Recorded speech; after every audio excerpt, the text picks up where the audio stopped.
In The Return of the King, Peter Jackson decided to expand the role and presence of GOTHMOG, turning the nondescript lieutenant of Morgul into a standout, hideous presence, directing the orcs in Osgiliath and on the Pelennor Fields. Back when I was collecting the legendary Battle Games of Middle-earth magazine, there was a version on foot that came in a later on issue, but I never had the version of him on Wargback. I saw this version on eBay with a missing arm and a missing warg leg. It was only a few euros cheaper than buying the brand new plastic version fresh on sprue, but the thought of this one sitting unused, useless, in someone's drawer gave me too much of those Toy Story 2 vibes, and I knew I was meant to revive him for the glory of the Age of the Orc. After cleaning him up, I turned to the Morannon Orcs and the plastic wargs for where I could Frankenstein some new limbs. The newly legless warg would be destined to be a carcass on a future character's base, so as to ensure that we use every part of the warg. Plenty of dry fitting and biting chunks away followed.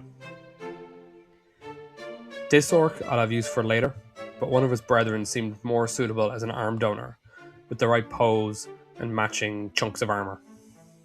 My 10-year-old self would have killed to have a hand drill for securing vulnerable pieces on metal models.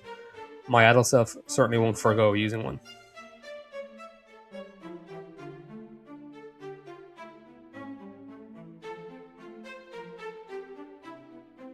Even if I had the right pieces, these old metal models often had horrendous gaps. Thankfully, fur is extremely forgiving to sculpt and cover these up.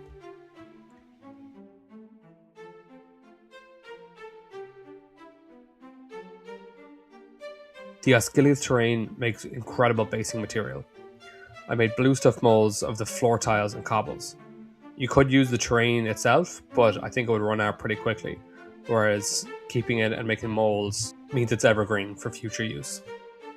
There's as many tutorials on painting the Morannon Orc scheme as there were orcs on the Pelennor Fields, so I won't overlabour the point.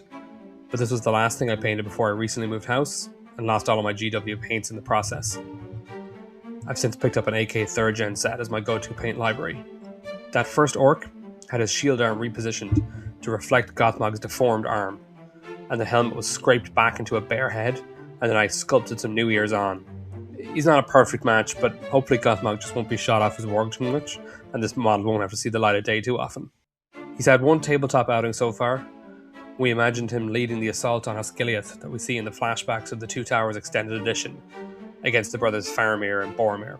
It was an extremely narrow win for the forces of good, with Boromir's performance being unquestionably what saved the day, but GOTHMOG survived, and he knows the age of man is drawing to a near, and no doubt he'll be back soon.